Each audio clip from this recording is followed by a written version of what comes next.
चलने के घुटने में अगर दाग न हो, वो हिंदुस्तान के बड़े बड़े उलमा बैठे, कोई इस बात की आवाज नहीं उठाता। क्या पाप किया इन दोनों ने? अभी हम लोग कोई नई बात कर लें तो फतवे देने के लिए हमारे खिलाफ आ जाएंगे, कुफ्र तक के फतवे दे देंगे आप लोग। लेकिन जो लोग घुसने नहीं दे रहे, बैठने नहीं दे रहे, आज हैदराबाद में जितने उनके मुसलमान ठुकराए हुए लीडर थे, सबको कल मैंने देखा तो उन्होंने हैदराबाद में ले जाकर प्रधान में उतारा। क्या कसूर है उनका? इनकी बड़ी बड़ी मिनिस्ट्रियों में जाके देखिए, मुसलमानों का नाम और निशान नहीं है। हमारे साथ छोड़ दिया, हमारे बच्चों का हक छीन के लिए। अरे आप पढ़ाओ ना अपने बच्चों को, करोड़ों रुपया आपका खर्च कर रहे हो और आपके बच्चे कंपटीशन में नहीं आ पा रहे हो। हमारे बच्चे जो है, हमने कभी मार के तो नहीं आगे बढ़ाए, मेरिट बेसिस के ऊपर है, ऑल इंडिया लेवल पे मुकाबले में आओ ना। मैंने उनको चैलेंज किया आप लोगों की दुआओं से, और अब वो अजमल सुपर 40 का हमारा प्रोग्राम है, कहने लगे हम सुपर 50 करेंगे। मैंने कहा 60 करो, 70 करो, 80 करो, हमारी तरफ से ही जा सकते। कुछ तो करो एजुकेशन के नाम से, या सिर्फ एक दूसरे को बोलते रहो, बुराई करते रहो। अभी मैं परसों गया एक काम से उनके पास, मैंने कहा भाई देखो, टेलीविजन का और पेपर का झगड़ा छोड़ दो, एजुकेशन में लाइन में तुम्हारा हमारा एक कंपटीशन नहीं है, तो एक दौड़ है, रेस में आप निकल जाओ हम खुश, हम निकल जाए तो आप खुश हो जाओ। आपके ही तो बच्चे हैं, बाहर के तो बच्चे नहीं है। और कभी भी एक कोशिश करो, मैंने साफ कहा कि आपके लोग, उन्होंने वहाँ के बीजेपी के प्रेसिडेंट को एक यूनिट दिया, सुपर 40 का, सुपर 50 का मुकाबला, 40 के मुकाबले में 50। मैंने कहा आपको बहुत बहुत मुबारक हो, पहली मतलब आप जिंदगी में पॉजिटिव कुछ सोच रहे हैं। आपने कई बार कि हम सुपर 40 से अच्छा करेंगे, मैं बोला आपको मुबारक। हम यही चाहते हैं, अगर कहीं आपको रुकावट आती है, क्योंकि आपके लोग सरकारी एनजीओ जो हमारे नामचीन है, वो कोई मुसलमानों के जरूरी नहीं है, मुस्लिम भाइयों के एनजीओ के बीच में हम लोग बैठ कर तबादला ख्याल की जरूरत है। मैं अपने हिसाब से इस काम को अच्छा समझता हूँ, आप अपने हिसाब से अच्छा समझते हैं, ये नहीं, इसको हटाना पड़ेगा। कौम इस वक्त क्या चाहती है, हम लोग कहाँ हैं, हमको अपने कौम को फ्यूचर का क्या रास्ता दिखाना है, उसमें तो हम लोग एक हो जाए, चाहे 2-4 पॉइंट भी हो, और वो सिर्फ एजुकेशन है।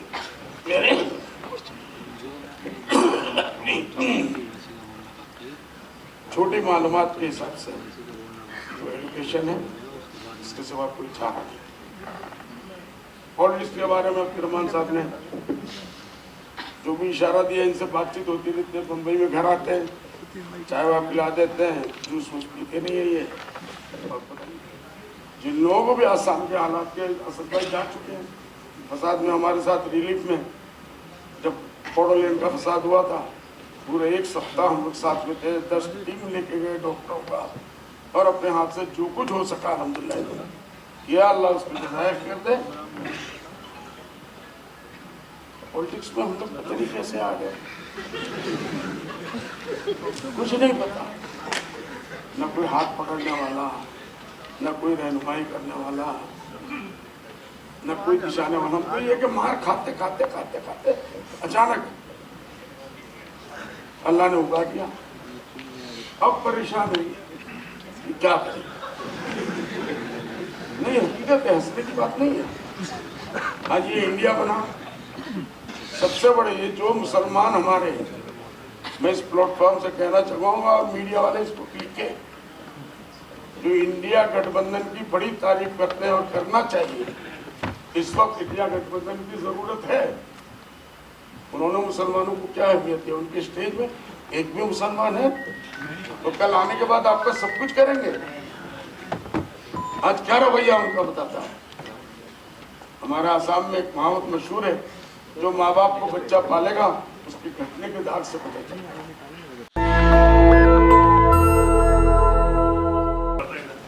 चाय पी के आ गए।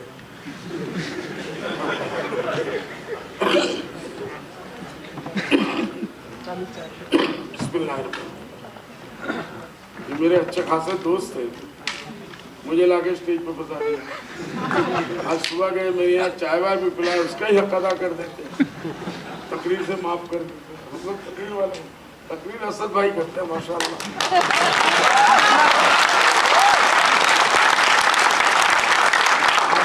जो तकरीर असद भाई ने की, वो पहले वाले सारे तकरीरों को उन्होंने पीछे कर दिया।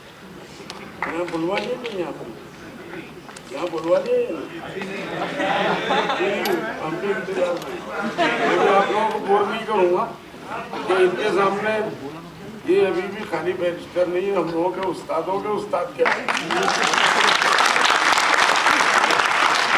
हम तो सही बात है भाई, आसाम के देहात से आए हैं, जंगली लोग हैं। वहाँ पानी को फानी कहते हैं और चाय को खाना कहते हैं, इसलिए वो जुबान में तो गड़बड़ी होगी, आप लोग उसको बर्दाश्त करिएगा। बहरहाल इनकी किताब जो इनसे हमने सुना है,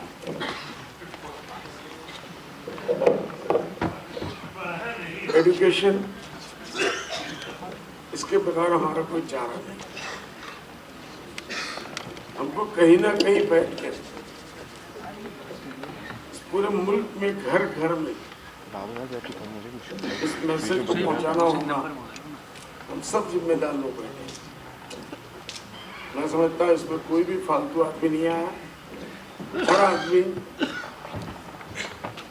अपने इलाके का जिम्मेदार है, उसकी जिम्मेदारी है इस वक्त मेरे हिसाब से सिर्फ इल्म, एजुकेशन, एजुकेशन, एजुकेशन और एजुकेशन। अजमल फाउंडेशन का एक स्लोगन दिया है, Ajmal for education and education for all. और हम ये कहते हैं कि अजमल फाउंडेशन के अगर 100 प्रोग्राम भी हैं तो 1 to 10 एजुकेशन है, उसके बाद दूसरे शुरू हो। और आप लोगों ने सुना भी होगा, अल्हम्दुलिल्लाह हम लोगों ने इस कम उम्री में हमारे एजुकेशन की जर्नी में अभी इस साल 350 बच्चे बच्चियों ने हमारे यहाँ से मेडिकल, नीट में, इंजीनियरिंग में, जो आसाम का तो कम से कम एक रिकॉर्ड है एक साल में। और गुज़िश्ता 4 साल में टोटल 600 बच्चे बच्चियों को हम लोगों ने अभी तक मेडिकल। नेक्स्ट ईयर हमारा टारगेट जो है वो 500 स्टूडेंट का है, 500 प्लस, चाहे वो एक ही। इस मामले में हमारे आसाम के मुख्यमंत्री साहब से बहुत विषुम दशुम चल रही है। वो इसको भी बर्दाश्त नहीं कर सकते कि एजुकेशन में हम लोग आगे बढ़ रहे हैं। वो इसको पता नहीं जिहाद और कैसी कैसी बातों से बात कर रहे हैं। कहते हैं एजुकेशनल जिहाद अजमल ने हमारे साथ छोड़ दिया, हमारे बच्चों का हक छीन के ले। अरे आप पढ़ाओ ना अपने बच्चों को, करोड़ों रुपया आपका खर्च कर रहे हो और आपके बच्चे कंपटीशन में नहीं आ पा रहे हैं। हमारे बच्चे जो है हमने कभी मार के तो नहीं आगे बढ़ाए, मेरिट बेसिस के ऊपर है, ऑल इंडिया लेवल पे मुकाबले में आओ ना। मैंने उनको चैलेंज किया आप लोगों की दुआओं से, और अब वो अजमल सुपर 40 का हमारा प्रोग्राम है, कहने लगे हम सुपर 50 करेंगे। मैंने कहा 60 करो, 70 करो, 80 करो, हमारी तरफ से इजाजत है। कुछ तो करो एजुकेशन के नाम से, या सिर्फ एक दूसरे को बोलते रहो, बुराई करते रहो। अभी मैं परसों गया एक काम से उनके पास, मैंने कहा भाई देखो, टेलीविजन का और पेपर का झगड़ा छोड़ दो, एजुकेशन में लाइन में तुम्हारा हमारा ये कंपटीशन नहीं है, तो एक दौड़ है, रेस में आप निकल जाओ हम खुश, हम निकल जाए तो आप खुश हो जाओ। आपके ही तो बच्चे हैं, बाहर के तो बच्चे नहीं है। और कभी भी एक कोशिश करो। मैंने साफ कहा कि आपके लोग, उन्होंने वहां के बीजेपी के प्रेसिडेंट को एक यूनिट दिया, सुपर 40 का, सुपर 50 का मुकाबले, 40 के मुकाबले 50। मैंने कहा आपको बहुत बहुत मुबारक हो, पहली मतलब आप जिंदगी में पॉजिटिव कुछ सोच रहे हैं। आपने कई बार हम सुपर 40 से अच्छा करेंगे, मैं बोला आपको मुबारक। हम यही चाहते हैं, अगर कहीं आपको रुकावट आती है, क्योंकि आपके लोग सरकारी लोग हैं, तो सरकार जो पैसा है उसके अंदर इतनी बरकत नहीं होती कि कोई अच्छा काम करे। तो मैंने कहा अगर कहीं रुकावट होगी मुझे बुलाइए, हम अपने टीचर्स, अपने जो बड़े बड़े फैकल्टीज हैं, मैंने कहा फ्री ऑफ कॉस्ट आपके पास भेजेंगे, ताकि वो जो बच्चे निकलते हैं वो भी मेरे बच्चे हैं। और आप भी ये सोचो, कि मेरे यहाँ के लोग जो निकलते वो भी आपके बच्चे हैं, जो उसमें हिंदू मुस्लिम सब है। इसलिए ये झगड़ा हमारा उनका चलता रहेगा, लेकिन हम लोगों को इसी बीच में कोई ना कोई रास्ता निकाला।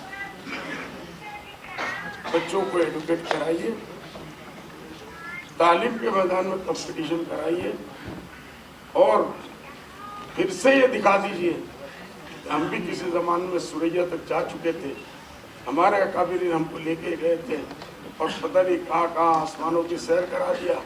आज हम लोग सबसे पीछे हैं तालीम में। इससे बड़े अफसोस की बात हमारे लिए कुछ नहीं। क्यों हम लोग पीछे हैं? इदारे हमारे पास कम नहीं है, बड़े बड़े हमारे अकाबिरीन सामने बैठे हैं, घर घर में इदारे हैं, घर घर में एनजीओ बन रहे हैं। लेकिन मुझे ऐसा लगता है कि मैं माफी के साथ, हमको अपनी दिशा नहीं मालूम। हम भूल गए एनजीओ बनाने के बाद क्यों बना रहे हैं। कोई तो इसका मकसद होगा, कोई तो मकसद होगा। तो जरूरत है, मैं समझता हूँ, साल में कभी बंबई में, कभी दिल्ली में, कभी हैदराबाद में एनजीओ जो हमारे नामचीन है, वो कोई मुसलमानों के जरूरी नहीं है, मुस्लिम भाइयों के एनजीओ के बीच में हम लोग बैठ कर तबादला ख्याल की जरूरत है। मैं अपने हिसाब से इस काम को अच्छा समझता हूँ, आप अपने हिसाब से अच्छा समझते हैं, ये नहीं, इसको हटाना पड़ेगा। कौम इस वक्त क्या चाहती है, हम लोग कहाँ हैं, हमको अपने कौम को फ्यूचर का क्या रास्ता दिखाना है, उसमें तो हम लोग एक हो जाए, चाहे 2-4 पॉइंट भी हो, और वो सिर्फ एजुकेशन है। मेरे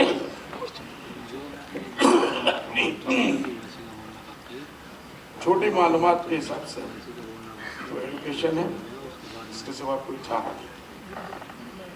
और इसके बारे में अब्दुर्रहमान साहब ने जो भी इशारा दिया, इनसे बातचीत होती रहती है, मुंबई में घर आते हैं, चाय वाय पिला देते हैं, जूस वूस पीते नहीं है ये, और पता नहीं दूसरा कोई पीते होंगे कि नहीं पीते होंगे, कि नहीं पीते होंगे। मैंने इनसे एक ही बात कही, आज कह दूं तो सुबह कही, जो गलत हो जाएगा बात समझ में आ गई, वो भी समझ गया, मैं भी समझ गया। मेरा ये कहना है, कर सकते हैं।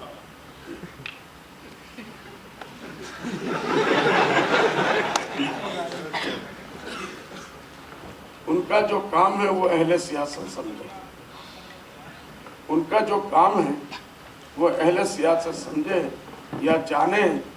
मेरा पैगाम है, मोहब्बत है जहां तक पहुंचे।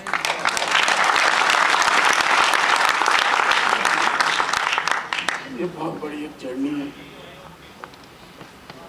पता नहीं कैसे किन बुजुर्गों की दुआएं थी, इनके वालिद साहब के, खास करके असद भाई के दुआएं थी, कुर्बानियां हैं। असद भाई यहाँ तक निकल के आ गए, हम लोग तो जंगल से हो गए,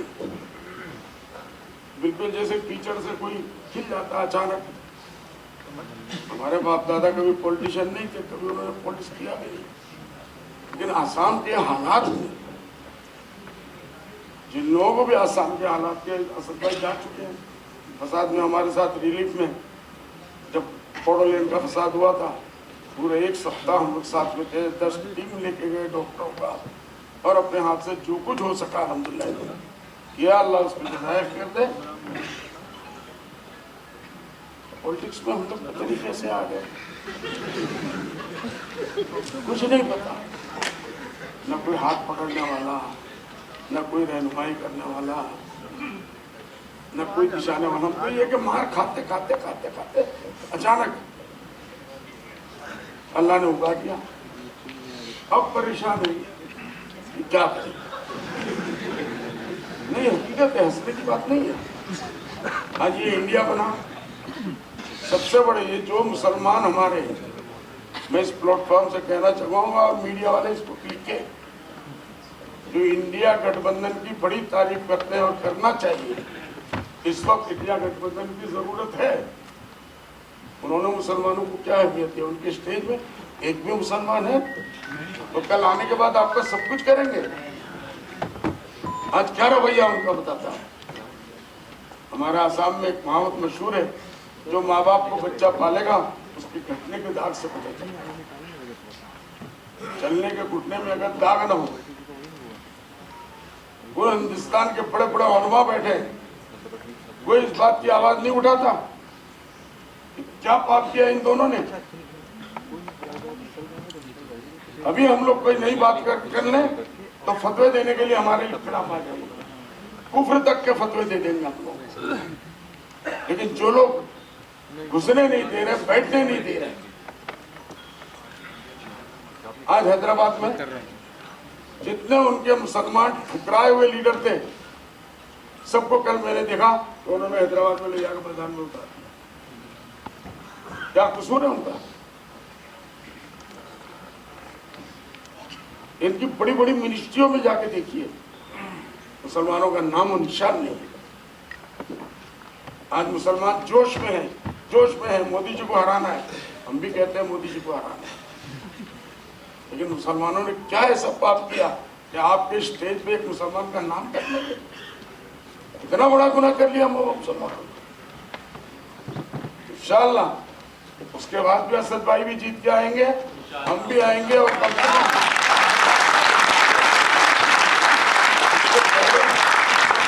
तीन लेके आएंगे, और इस मर्तबा भी 3 लाएंगे इंशाअल्लाह। और जीतने के बाद जब इनको एक एक सीट की जरूरत पड़ेगी तो सब असद भाई भी याद आएंगे और बदरुद्दीन भी। इसलिए देखिए, खलास थी, मैंने निकाल दी, मौका दे दिया, लेकिन हम मायूस नहीं है कि हमने ये सारा प्रोग्राम, ये जो कुछ भी कर रहे हैं, सिर्फ अल्लाह के तवक्कुल पे कर रहे हैं, किसी इंसान के तवक्कुल पर नहीं है। हमको इनकी तरफ नजर नहीं है, अल्लाह की रहमत की तरफ। और अगर हम लोग दोनों भाई सिर्फ और सिर्फ अल्लाह के बंदों की खिदमत के लिए कर रहे हैं तो अल्लाह हमारे साथ है। इसलिए सब दुआएं रखें और अपनी दुआओं में याद रखें। और अब्दुर्रहमान भाई से हमारी एक बात थी, वो कह रहे कह दो, अभी पूछ रहा हूँ कह दूं, बोल दूं पक्का। मैंने इनसे कहा कि देखो भाई, आप जिस पोस्ट पे थे वहां तक पहुंचना आज एक मुसलमान के लिए छोटा मोटा मामला नहीं है। एडमिनिस्ट्रेटिव लाइन से हमने अपने इदारे में, अजमल फाउंडेशन के अंडर में, गुज़िश्ता साल 54 बच्चियों को, जो सब पूरे आसाम में गवर्नमेंट ऑफिस में वो रिपोर्ट है, एडीसी ईसी तो नहीं हुए लेकिन वो तरक्की करके जाएंगे, एडिशनल एसपी और इस किस्म के पोस्टों में। किताब आप लिख रहे हैं सराखों पे, शायद मैं किताब की कदर नहीं कर पा रहा हूँ। हाँ, और लिखिए, आप उस पोस्ट के बगैर उससे भी अच्छा किताब लिख सकते हैं। लेकिन मैं इनसे कह रहा हूँ कि घर वापसी करो, बेशक बेशक अपनी जगह पे जाइए, वहाँ अपने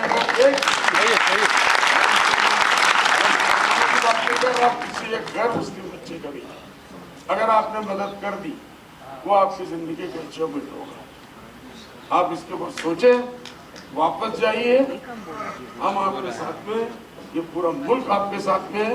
इंशाअल्लाह एक दिन अल्लाह आपको वहां पहुंचाएगा जहां अल्लाह चाहता है। इस वक्त आप सारी मेहनत कर रहे हैं जहां आप चाहते हैं, लेकिन बेहतर हुआ है। नेशनल दस्तक की आपसे गुजारिश है कि अगर इसको बचाना चाहते हैं तो नेशनल दस्तक को सब्सक्राइब करने के लिए रेड कलर के सब्सक्राइब बटन को दबाएं, फिर बेल आइकन की घंटी दबाएं। नेशनल दस्तक को बचाने के लिए बहुत जरूरी है कि हर खबर को शेयर करें, लाइक करें, कमेंट जरूर करें।